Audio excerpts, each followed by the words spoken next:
বৰ্তমান সমাজত সততে উত্থাপিত হোৱা যুৱ উচ্ছৃংখলতাৰ প্ৰসংগৰ বিপৰীতে এনে যুৱ প্ৰজন্মৰো উন্মেষ ঘটিছে, য'ত আমাৰ অসমৰ সংস্কৃতি জগতখনো গতিশীল হৈ পৰিছে।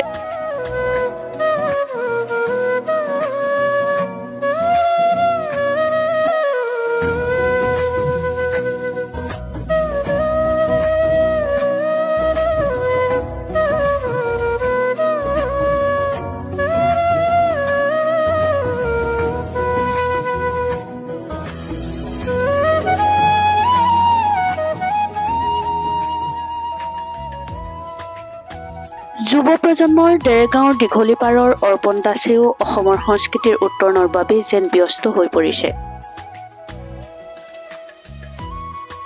সৰুৰে পৰা আৰ্থিক অনাটনৰ বাধা নেওচি নিজ প্ৰতিভাৰে সংস্কৃতিক আগুৱাই লৈ যোৱাৰ দুৰ্বাহ হেঁপাহ থকা এই যুৱকজনে সুন্দৰকৈ বাঁহী আৰু পেঁপা বাদ্যৰে বৰ্তমানত বহু দৰ্শকৰ মন মোহিত কৰি তুলিছে।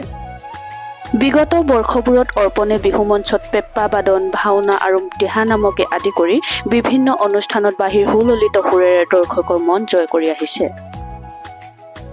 খুব কম বয়সৰ পৰাই সংস্কৃতিৰ প্ৰতি অগাধ সন্মান আৰু অদম্য ভক্তিৰে হাজাৰ প্ৰত্যাহ্বানক নেওচি নিজ সংস্কৃতিৰে নিজ পৰিচয় গঢ়াৰ সপোন দেখা অৰ্পণে নিজকে কৰি তুলিছে স্বাৱলম্বী।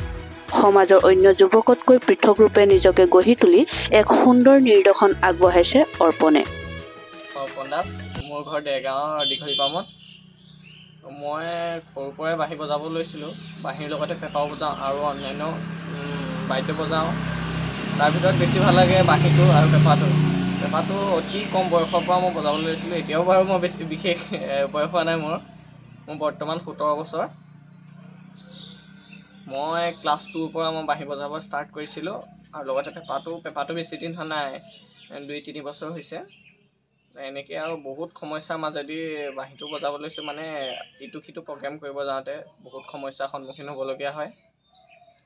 তেনেকৈ আৰু মানে ভাওনা, বিহু সেনেকুৱাতে সকলোতে বজাবলৈ লৈছোঁ আৰু যাতে সকলোৱে অসমবাসী ৰাইজে মোক সহায় কৰিব, আগবাঢ়ি যোৱাত সহায় কৰিব এইবোৰ কামত। গোলাঘাটৰ পৰা পল্লৱিকা বৰুৱাৰ ৰিপৰ্ট, সময় অসম।